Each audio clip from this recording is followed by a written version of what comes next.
সদায় সদায় আলু পিটিকা সোপা খাই খাই আমনি লাগি গৈছেগৈ। মায়ে আজিও আলু পিটিকা বনাইছে, এইফালে আকৌ তিতা কেৰেলা পিটিকা বনাইছে, এইফালে আকৌ মাছো পৰিছে।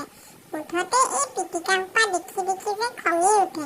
স্কুল যাবলৈ হ'লে খালি আৰু মায়ে কাম বন নাই, এই আলু পিটিকা আৰু পইতা ভাত। গৰম দিনটো আহিলে মায়ে ভালে পায়, কাম কৰিব বেছি নালাগে যে। ৰাতিয়ে একুকাৰ ভাত বনাব ফেলফেলকে আৰু তাতে পানী এগাল দি থৈ দিব। ৰাতিপুৱা সেইসোপাকে উলিয়াই মোহাৰিব, ৰাতিপুৱা স্কুল যাওঁতেও খা, দুপৰীয়াও খা, আকৌ পাৰিলে ৰাতি শোৱাৰ সময়তো খা। মুঠতে পানী দিয়া ভাতেই খাই থাক।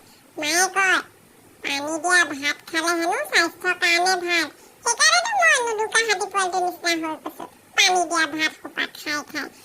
অৱশ্যে ভাতখিনি দেখি লোভো লাগিছে। এইখন দেউতাৰ কাঁহী বাঢ়ি থৈছে মানে মায়ে। দেউতাই এতিয়া খাব এটা পকা জলকীয়া। এইখিনি পিটিকা, অৱশ্যে মোৰ পিটিকা দেখি লোভ নলগা নহয়। মোৰ নিচিনাকে তোমালোকে কোনে কোনে এনেকে পানী দিয়া ভাত খাই ভাল পোৱা?